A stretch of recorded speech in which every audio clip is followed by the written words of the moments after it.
Tanda-tanda kedatangan Tuhan. Matius pasal 25.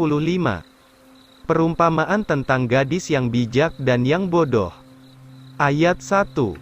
Kemudian kerajaan surga diumpamakan seperti 10 gadis yang membawa pelitanya, dan keluar untuk bertemu dengan mempelai laki-laki. Dan 5 diantaranya itu bijak dan 5 bodoh. Mereka yang bodoh itu membawa pelitanya, tetapi tidak membawa minyak. Sedangkan yang bijak itu membawa minyak di dalam tempatnya, beserta dengan pelitanya. Ketika pengantin itu terlambat, mengantuklah mereka semua, dan tertidur. Dan pada tengah malam adalah suatu seruan, lihatlah, mempelai datang, keluarlah untuk menemui dia. Lalu bangunlah semua gadis itu, serta menyiapkan pelitanya. Maka yang bodoh itu berkata kepada yang bijak, berilah kami minyakmu, karena pelita kami hendak padam. Tetapi yang bijak itu menjawab, katanya, jangan, nanti tidak cukup untuk kami dengan kamu, lebih baik kamu pergi kepada mereka yang menjualnya, belilah untuk dirimu sendiri. Dan ketika mereka pergi untuk membeli, mempelai laki-laki itu datang, dan mereka yang siap sedia itu pun masuklah bersama-sama dia ke perjamuan kawin, maka pintu pun ditutup. Setelah itu datanglah gadis-gadis yang lain itu, sambil berkata, ya Tuan, bukakanlah kami pintu. Tetapi ia menjawab serta berkata, dengan sesungguhnya aku berkata kepadamu, aku tidak mengenal kamu. Oleh sebab itu berjaga-jagalah, karena kamu tidak mengetahui hari atau jam kedatangan Putra Manusia.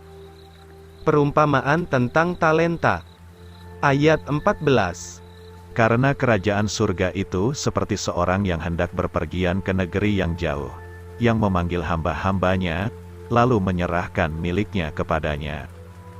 Maka kepada seorang, ia memberi 5 talenta, kepada yang lain 2, dan kepada yang lain 1, masing-masing sesuai dengan kemampuannya, lalu dengan segera ia berangkat. Maka orang yang menerima 5 talenta itu pergi memperdagangkannya, dan memperoleh keuntungan 5 talenta yang lain. Demikian juga orang yang menerima 2 talenta, memperoleh juga keuntungan 2 talenta yang lain. Tetapi orang yang menerima 1 talenta itu pergi dan menggali di dalam tanah, dan menyembunyikan uang tuannya itu. Sesudah waktu yang lama, tuan hamba-hamba itu datang untuk mengadakan perhitungan dengan mereka. Maka orang yang menerima 5 talenta itu datang, serta membawa 5 talenta lainnya. Katanya, ya tuanku, 5 talenta tuan serahkan kepada saya, lihatlah saya mendapat untung 5 talenta. Tuannya berkata kepadanya, bagus, hai hamba yang baik dan setiawan, engkau telah setia dalam hal-hal kecil, aku akan menjadikan engkau pemerintah atas banyak hal, masuklah engkau ke dalam kesukaan tuanmu.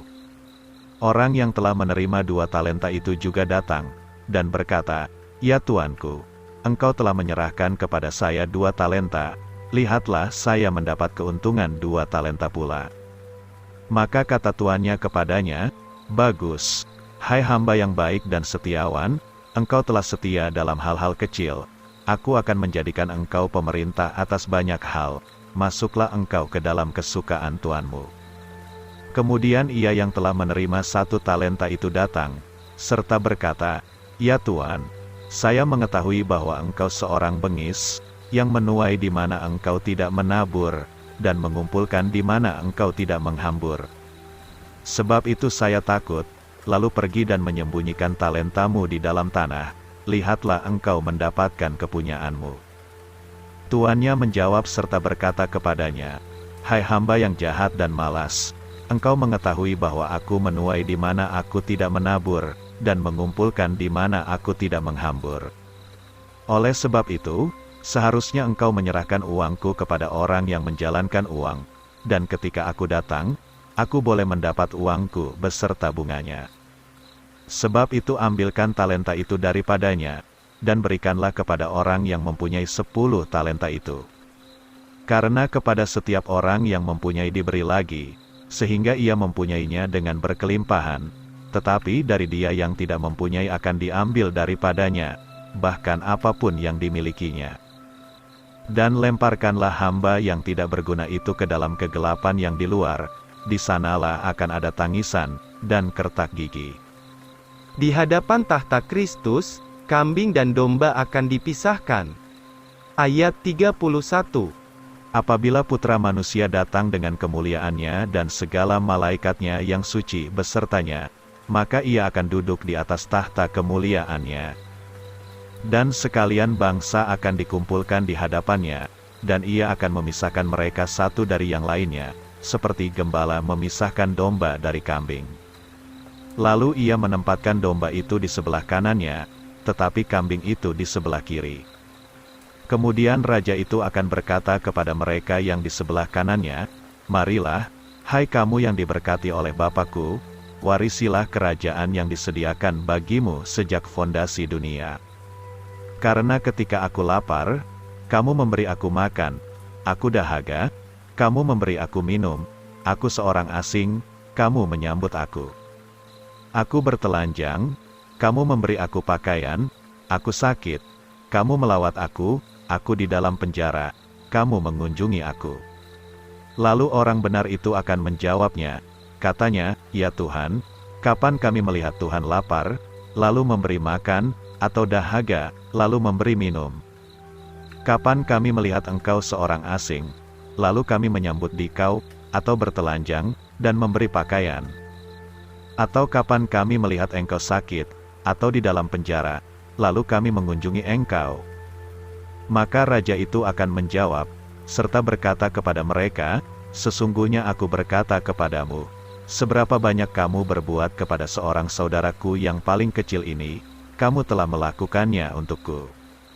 Kemudian ia pun berkata kepada mereka yang di sebelah kirinya, "Undurlah dari hadapanku, hai laknat, masuklah ke dalam api yang kekal, yang disediakan bagi iblis dan segala malaikatnya.